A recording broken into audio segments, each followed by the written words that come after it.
The morning sun cast long shadows across Pine County's Main Street as Sheriff Rose Chen pinned her badge to her chest, just like she had done every morning for the past 3 years. The weight of it felt different today, heavier somehow. Being the first woman to wear this badge in the county's history wasn't just about breaking barriers. It was about proving that justice could wear many faces.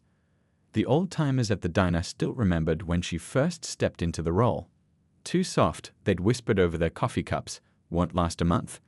But they didn't know what drove her, what kept her awake at night, what made her hands clench into fists when another criminal walked free on a technicality. Walking into the station, she nodded at the dispatch officer and grabbed her morning coffee. Black, just like her father used to drink it. The familiar buzz of phones ringing and keyboards clicking filled the air. Everything seemed normal, routine, safe. But Rose knew better. She'd learned long ago that the brightest days often hid the darkest secrets. "Morning, Sheriff," called out Deputy Torres, dropping a stack of files on her desk. "Got those reports you asked for about the Henderson case?" His face told her everything she needed to know. Another dead end, another criminal who'd slipped through the cracks of the system she'd sworn to uphold. But what the good people of Pine County didn't know was that their sheriff had found another way to serve justice. When the sun set and the streets grew quiet, she became someone else entirely. The locals called this mysterious figure the Night Judge, a shadow that moved through darkness, ensuring that those who escaped the law's reach would still face consequences for their actions. Last night, she tracked down a gang of car thieves who'd been terrorizing local dealerships. The courts had failed to convict them due to a mishandled evidence chain. By day, she'd had to watch them walk free, smirking as they left the courthouse. But by night, they'd found their stolen inventory mysteriously returned, along with enough evidence delivered anonymously to the FBI to ensure federal charges would stick this time. Rose sipped her coffee, hiding a small smile as she overheard 2 deputies discussing the morning news. "Can you believe it?" one whispered. "Those car thieves just turned themselves in, confessed to everything." The other deputy shook his head in amazement. "I heard they were scared straight by something or someone. People are saying the Night Judge struck again." This was her real victory, not the arrests she made with her badge shining in the sunlight, but the justice she served in shadows. Every night, she walked the line between law and chaos, between right and wrong, between the system she'd sworn to uphold and the justice she'd promised to deliver. Deputy Torres leaned against her doorframe. "You look tired, Sheriff. Rough night?" "Just the usual," she replied, straightening the family photo on her desk, a reminder of why she'd chosen this path. "You know how it is in this town. Justice never sleeps." He nodded, unaware of just how true those words were. Rose had built her reputation as a fair and honest sheriff, someone who always followed procedure and respected the law. That reputation was her shield, protecting her other identity from suspicion. Who would ever suspect that the straight-laced sheriff, who insisted on doing everything by the book, moonlighted as the town's mysterious vigilant? As she reviewed the morning reports, a small news alert popped up on her computer screen. A notorious drug dealer, one she'd been watching for months, had just bought property on the edge of town. The system would take too long to build a case, and more lives would be ruined while the wheels of justice turned slowly. Rose closed the file and stood up, walking to the window. The sun was high now, bathing the town in bright light. But night would come again, as it always did. And with it, the Night Judge would rise, ensuring that in Pine County justice would be served, one way or another. Looking at her reflection in the window, she saw both versions of herself, the sheriff who upheld the law and the shadow who ensured justice. Some might call it wrong, this double life she led. But in her heart, she knew that sometimes the right path wasn't always the obvious one. Sometimes it wound through darkness before reaching the light. The clock on her wall ticked steadily, counting down the hours until sunset. She had paperwork to file, meetings to attend, and citizens to protect, all while planning her next nocturnal mission. This was her life now, a constant balance between light and shadow, law and justice, right and wrong. And somehow, in this delicate dance between her 2 worlds, she'd found her true calling. 10 years could feel like yesterday when the memories cut deep enough. Sheriff Rose Chen sat in her dimly lit office, staring at an old case file she kept locked in her bottom drawer. The edges were worn from countless nights of review, the pages dog-eared and coffee-stained. It was her constant reminder of why she'd chosen this path. The photograph inside showed a young woman with bright eyes and an even brighter smile, her sister Lily. They'd grown up sharing dreams of making the world better. Lily had chosen to become a social worker while Rose pursued law enforcement. Two sides of the same coin, their mother used to say. Neither of them knew how prophetic those words would become. That rainy October night still haunted her dreams. Lily had been working late at the women's shelter, helping a family escape an abusive situation. She'd made one crucial mistake, trusting the system to protect them. The restraining order, the security measures, the police patrol schedules, none of it had mattered. The abuser had connections, money, and expensive lawyers who knew how to navigate every loophole in the system. Rose remembered sitting in the courtroom, watching in disbelief as the judge declared a mistrial due to procedural irregularities. The evidence had been mishandled, key witnesses had mysteriously changed their stories, and crucial security footage had disappeared. The man responsible for Lily's death walked free, smirking as he adjusted his designer tie. That night, something inside Rose changed. She'd always believed in the system, in doing things by the book. But the book, she realized, had been written by people who'd never watched justice slip through their fingers like water. Sometimes, Lily used to say, helping people means coloring outside the lines. Those words took on new meaning as Rose began her transformation. By day, she worked harder than ever, climbing the ranks of law enforcement. She learned every procedure, every protocol, every rule, not just to follow them, but to understand their limitations. At night, she started small. Anonymous tips to journalists about corruption, quiet words in the right ears about evidence that had been overlooked. A network of people who, like her, had seen justice fail those who needed it most. Former cops, social workers, courthouse clerks, good people who understood that sometimes the right thing and the legal thing weren't always the same. The old convenience store owner, Mr. Wong, became her first real ally. He'd lost his wife to a drunk driver who got off with a suspended license. The law is like a garden, he told Rose over late-night cups of tea in his back office. Sometimes you need to work in the shadows to help things grow in the light. Through him, she met others. The retired detective who now ran a private security firm, the domestic violence counselor who kept a list of safe houses, the court translator who heard things she wasn't supposed to hear. Each of them had their own stories, their own reasons for wanting to fix a broken system. Rose learned from each of them. The detective taught her surveillance techniques. The counselor showed her how to build trust with frightened witnesses. The translator helped her understand the power of information. Step by step, she built her shadow network while maintaining her spotless reputation in law enforcement. The first time she put on a disguise and stepped into the night, her hands had trembled. But as she watched a corrupt building inspector accept his final bribe, caught on camera, with copies sent to every news outlet in the state, she felt Lily's presence beside her. This wasn't about revenge anymore. It was about protection, prevention, making sure no one else would have to sit in a courtroom and watch justice die. Years passed, and with each successful operation, her confidence grew. She learned to balance her two worlds with careful precision. The sheriff who arrived early each morning, coffee in hand, was real. The figure who moved through shadows, ensuring justice found its mark, was equally real.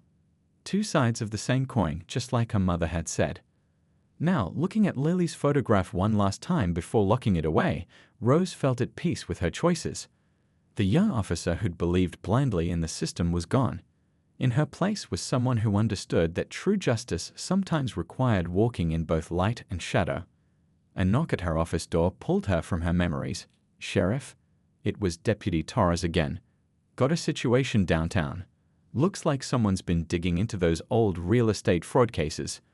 Bunch of documents just showed up at the DA's office." Rose hid a small smile as she stood, reaching for her badge. "Well then, let's go see what justice has brought us today." She knew exactly what they'd find. Evidence she'd spent weeks gathering, properly formatted and ready for court. The system would work this time because she'd learned how to work both sides of it. Lily would have understood. Sometimes the best way to protect the garden was to be both the sunshine and the shadow. The first signs of trouble came in whispers. A new restaurant that never seemed to have customers but always had money for renovations. Teenagers suddenly carrying expensive phones and wearing designer clothes. Small businesses closing down after refusing friendly offers to buy them out. Sheriff Rose Chen had seen this pattern before. A drug cartel moving in, testing the waters of Pine County. She sat in her patrol car outside the Golden Lotus restaurant, watching through her windshield as rain tapped a gentle rhythm on the hood. Mr. Wong had called her earlier, his voice tight with worry. They came again today, he'd said. Offered twice what the store is worth. Said I should think about my grandchildren's future. The street looked peaceful enough.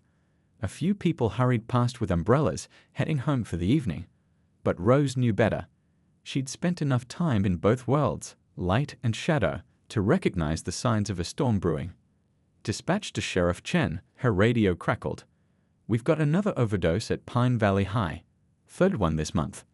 Rose's jaw tightened as she started the engine. These weren't just random incidents anymore. Someone was targeting their kids, getting them hooked young.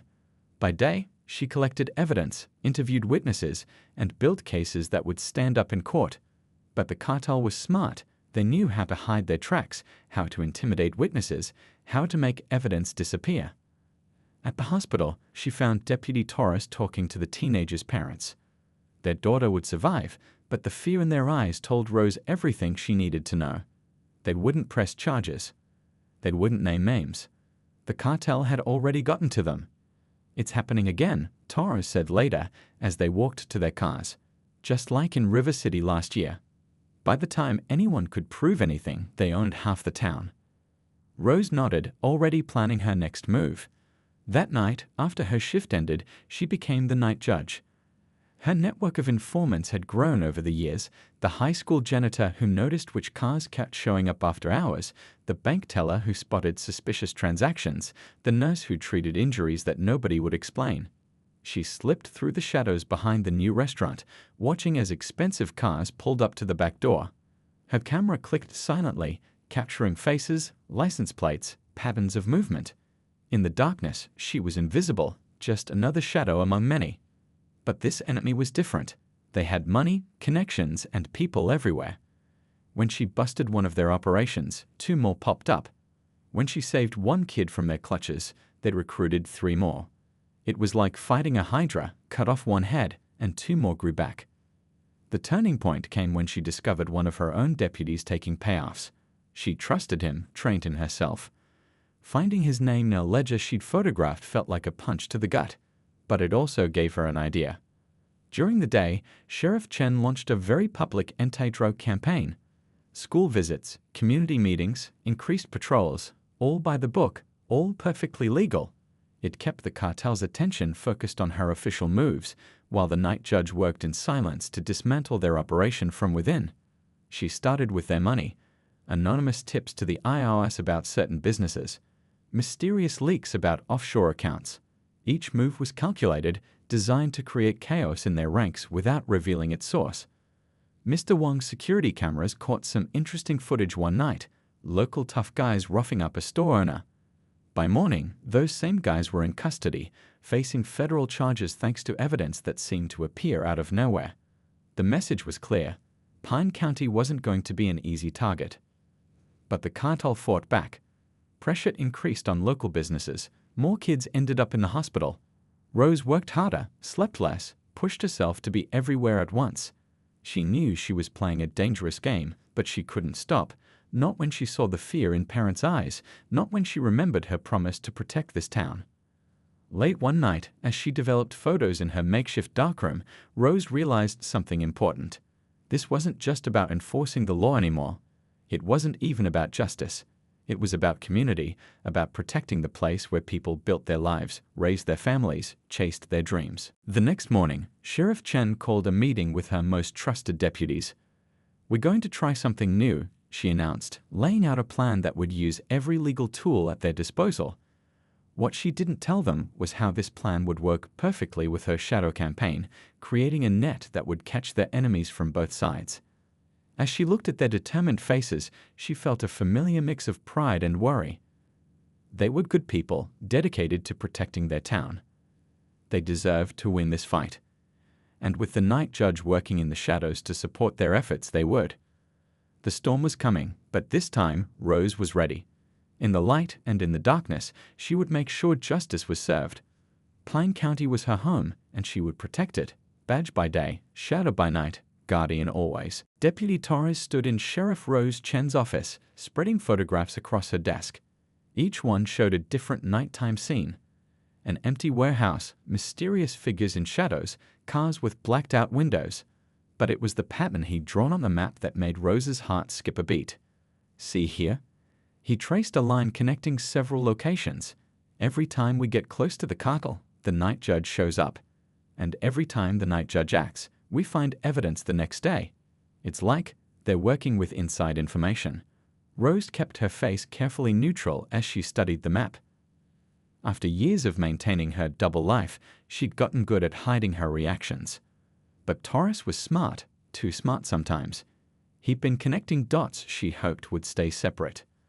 That's an interesting theory, she said, buying time as she sipped her now-cold coffee. But why bring this to me instead of internal affairs? Torres leaned forward, his voice dropping to barely above a whisper. Because I trust you, Sheriff, and because I think you might know more than you're letting on. The moment stretched between them, heavy with unspoken questions. Through her office window, Rose could see the afternoon sun painting Pine County's main street in shades of gold. Somewhere out there, the cartel was planning their next move. She couldn't afford to lose Torres's trust or his help. Close the door, she said finally. What you're about to hear doesn't leave this room. She didn't tell him everything, not about Lily, not about her network of informants. But she shared enough.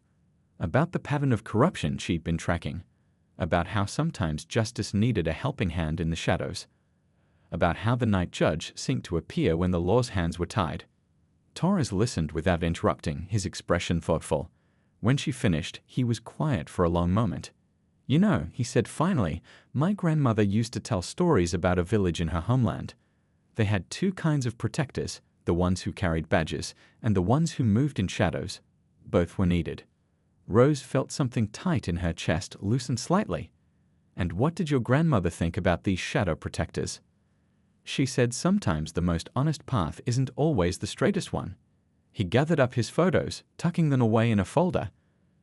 I don't need to know everything, Sheriff. But I do need to know, are we on the same side?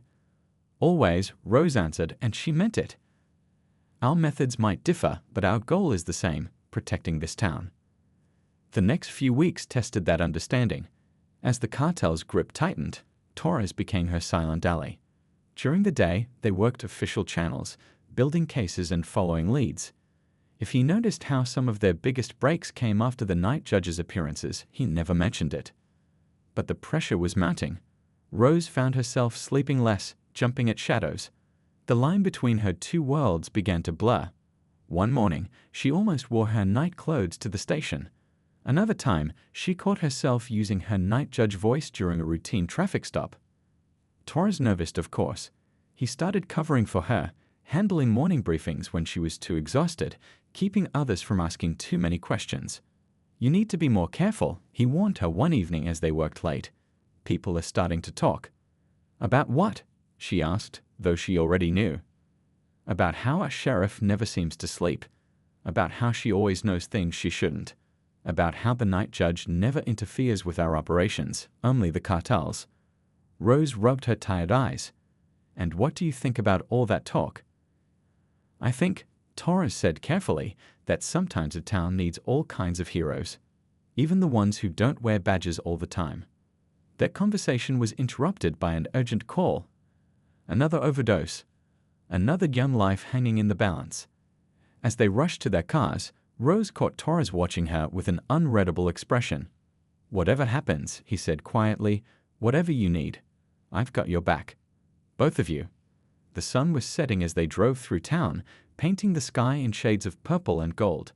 Rose thought about trust, about loyalty, about the different ways people chose to serve justice.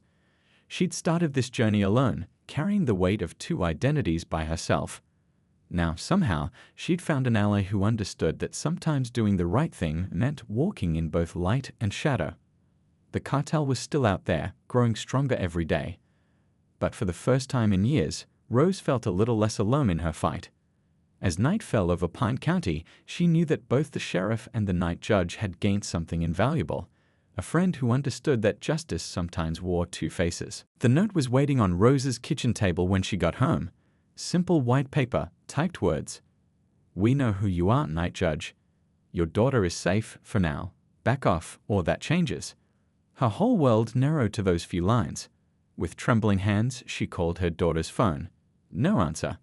Called her best friend's house, where Annie was supposed to be studying. No one had seen her for hours. The sheriff's badge felt like it weighed 1,000 pounds as she forced herself to think clearly. She couldn't call in her deputies, not for this. The cartel had eyes everywhere, and one wrong move could. She pushed that thought away. Annie was smart, tough, just like her mom. She'd hold on until Rose could find her. Her phone buzzed. Deputy Tars. "Sheriff, you need to see this." His voice was tight with worry. Security footage from the high school parking lot. Black van, no plates, 2 men. They weren't rough, but Annie went with them. They must have told her something to make her cooperate. Rose's free hand clenched into a fist. "They're using my own tactics against me," she whispered. "All those times I gathered evidence in the shadows. They were watching, learning." "I've got the footage secured," Tars said. "Official channels won't work fast enough. What do you need?" The question hung in the air. Rose looked at her reflection in the kitchen window, the sheriff's uniform, the carefully maintained image of law and order. For years, she'd balanced her two identities, kept them separate. But now, with Annie's life at stake, those lines would have to blur. "Meet me at the old warehouse on Cedar Street," she said. "Bring the night shift dispatch logs from the last week." "And Tars? Don't tell anyone else." Not yet. The warehouse had been her backup headquarters for months. As she changed out of her uniform into dark clothes, Rose's mind raced through possibilities. The cartel was smart, but they'd made one crucial mistake. They'd assumed threatening her daughter would make her back off. Instead, they'd just removed her last reason for holding back. Torres arrived with the logs and more. "Called in some favors," he said, spreading out maps marked with cartel properties. "That warehouse on the edge of town. The one that's supposedly abandoned? Their power usage spiked yesterday, and there's been unusual activity on their security cameras." Rose studied the maps, her mind shifting into night judge mode even under the bright lights. "They're confident," she said. "Think they've got me cornered. Won't expect me to move this fast." "Us," Torres corrected quietly, "won't expect us to move this fast." She looked at him, really looked at him. Her most trusted deputy now crossing the line into her shadow world. "You understand what this means. After this, there's no going back." He met her gaze steadily. "Some lines are worth crossing. You taught me that, even if you didn't mean to." They worked through the night, calling in careful favors from Rose's network. Mr. Wong's security cameras mysteriously turned away from certain streets. The night nurse at the hospital prepared a quiet room just in case. The high school janitor mentioned seeing lights at the warehouse when there shouldn't have been any. By dawn, they had a plan. Not a sheriff's plan with warrants and procedures, not a night judge plan of shadows and secrets, but something new. A blend of both worlds, just like Rose herself. "They'll expect the night judge to come sneaking in," Rose said, checking her gear one last time. "And they'll expect the sheriff to come in with sirens blazing. But they won't expect both." Torres nodded, understanding. A shadow with a badge. Or a badge with a shadow. The sun was rising over Pine County as they made their final preparations. Rose thought about all the lines she'd drawn in her life, between law and justice, between light and dark, between her two identities. Now, to save her daughter, she'd have to erase them all. Her phone buzzed again. A message from an unknown number. A photo of Annie, scared but unharmed, holding today's newspaper. "Final warning," the text read. "Walk away, or she pays for your choices." Rose took a deep breath, touching her badge and then the dark clothes underneath. She'd spent years serving justice in two different ways. Now it was time to bring those two paths together. "They think they know who I am," she told Torres as they headed out. "They think threatening my daughter will make me choose between being the sheriff or being the night judge." A grim smile crossed her face. Time to show them that sometimes justice needs both. The morning light caught her badge as she stepped outside, while shadows still clung to her dark clothes. She was done choosing between her two worlds. To save Annie, to save her town, she'd need to be both, the sheriff who upheld the law and the shadow who ensured justice was served. The cartel was about to learn what happened when they pushed a mother, a sheriff, and a night judge too far. The warehouse loomed against the pre-dawn sky, its windows dark and empty. Rose touched her badge, now hidden under black clothing, and thought of Annie. Her daughter was in there somewhere, paying the price for her mother's double life. But that was about to change. Teams are in position, Torres whispered through her earpiece. They'd split their resources, half working officially, half pulled from Rose's shadow network. It had been a risk, bringing the two worlds together, but there was no other choice. Remember, Rose's voice was steady despite her racing heart. We do this smart. No heroes. We're here to get Annie out and shut them down, both sides of the operation, legal and shadow. Through her night vision goggles, she watched the warehouse guards make their rounds. The cartel was good, but they'd grown overconfident. They didn't expect the sheriff to move so fast, didn't expect the night judge to work with others. That blind spot would cost them everything. Mr. Wan's voice crackled over the secure channel. Delivery truck approaching from the south, right on schedule. He was watching through hacked security cameras, coordinating their timing. 3 minutes until shift change. Rose gave the signal. Across the warehouse complex, shadows began to move. Her network of allies, retired cops, security experts, people who'd lost loved ones to the cartel, each played their part. Security cameras flickered and died. Power supplies hummed and failed. Guard radios picked up only static. This is different, one guard said to another, their words carried to Rose through planted microphones. Something's not right. They had no idea how right they were. For years, Rose had kept her two identities separate. The sheriff who worked in the light, the night judge who moved in shadows. Now, for the first time, she was bringing them together, and the result was something entirely new. The guard shift change began. Rose watched through her goggles as confusion spread among the cartel's people. Nothing worked quite right. Nobody was where they should be. And in that confusion, her team moved in. Northwest corner secured, Torres reported. No shots fired. They never saw us coming. One by one, the outer positions fell. Rose's shadow network handled the quiet work, disabling cameras, jamming communications, creating chaos. Her deputies managed the legal side, securing evidence, documenting everything, building an airtight case. Then came the moment she'd been waiting for. Through the warehouse's thermal imaging, she spotted a heat signature matching Annie's size, 2 floors up, 2 guards nearby. Her daughter was alive. Control room breached. Mr. Wan's voice was tight with satisfaction. Their systems are ours now, sending building schematics to everyone's phones. Rose moved like water through the darkness, her years of training in both worlds coming together. When she encountered resistance, she had choices: flash her badge and make legal arrests, or use her night judge skills to neutralize threats quietly. Sometimes she did both, leaving confused criminals wondering how they'd been caught by someone who seemed to be everywhere at once. She was almost to Annie when everything changed. An alarm blared, one they'd missed. Lights flooded the warehouse, and a voice she recognized from countless surveillance operations called out. "Come out, night judge." The cartel's local boss, a man who'd hidden behind legitimate businesses for years, stood at the end of the hallway. Or should I say, sheriff? Your reputation for being 2 steps ahead is impressive. But this time, you've walked right into our trap. Rose stayed in the shadows, evaluating. He was trying to force her to choose, step out as the sheriff and lose her night judge identity, or stay hidden and risk Annie. But he'd forgotten something crucial about parents. They'd do anything for their children. "You're right," she called back, her voice pitched to echo. "I am the night judge. And I am the sheriff." She stepped into the light, her badge gleaming against her dark clothes. "I'm done choosing between justice and the law. Tonight, you get both." The boss's confidence wavered as he realized his mistake. He'd expected her to deny one identity to protect the other. Instead, she was claiming both, and behind her came the sound of many feet, deputies and shadow allies moving as one. "It's over," Rose said, And for the first time, she used her full voice, not just the sheriff's authority or the night judge's mystery, but both combined. Every crime, every deal, every threat, we have it all. The only choice you have left is whether you face state charges or federal ones. The boss looked around wildly, seeing his empire crumbling. Deputies secured evidence while shadow operatives ensured no one slipped away. And through it all, Rose stood in the middle, both identities finally united. "Mom."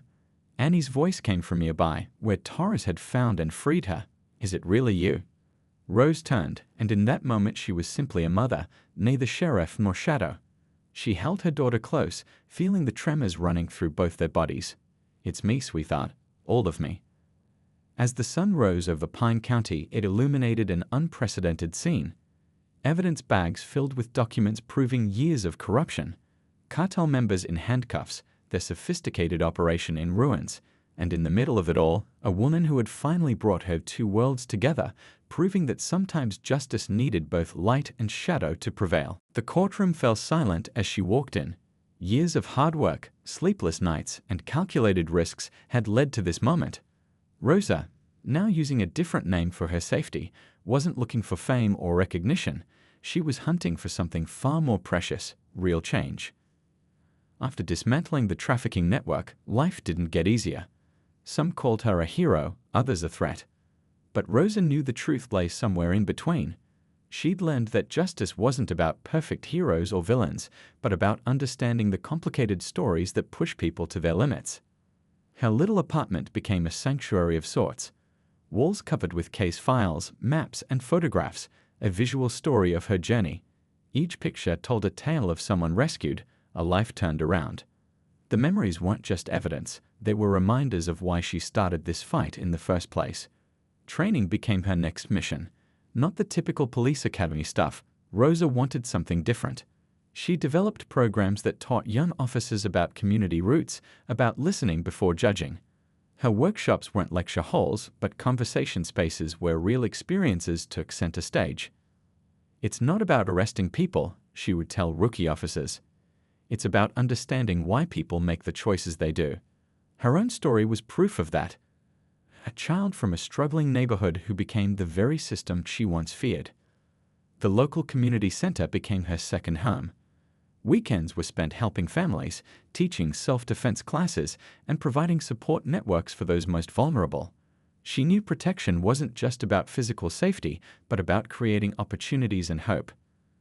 Her mother's old advice echoed in her mind. Change happens one conversation at a time. And Rosa was having those conversations everywhere, in coffee shops, community meetings, even during routine traffic stops. She saw each interaction as a chance to build trust, to heal old wounds. The media tried to sensationalize her story, but Rosa kept things low-key. She understood the power of quiet resistance. No dramatic interviews, no book deals. Her work spoke louder than any headline could. Young women from similar backgrounds started seeking her guidance. They saw her not as a distant hero, but as someone who truly understood their struggles. Rosa listened more than she spoke, sharing wisdom through stories rather than lectures. Threats didn't stop coming. Some of the powerful people she'd exposed still wanted revenge. But Rosa had learned to be 3 steps ahead. Her network of support, a mix of community leaders, honest cops, and unexpected allies, kept her safe. Her approach wasn't about revenge, but restoration. Every person she helped was a small victory, a patch in the larger fabric of community healing. She believed that true justice wasn't found in courtrooms, but in the everyday moments of human connection. Summers were spent organizing youth programs, winters running support groups. Rosa's life became a continuous effort to create the safety net she wished she'd had growing up. Her uniform was long gone, but her commitment remained unshakable. Sometimes, late at night, she would look through her old case files. Each document represented a life transformed, a system challenged. She wasn't naive enough to think she fixed everything, but she knew she'd made a difference. The local police department slowly started adopting her community-first approach. Younger officers saw her as a mentor, someone who showed that law enforcement could be about genuine protection, not just punishment. Her mother, now older but still proud, would often say, You changed more lives by listening than most people do by shouting. And Rosa knew she was right. Her power wasn't in her badge or her past achievements, but in her ability to see the humanity in everyone.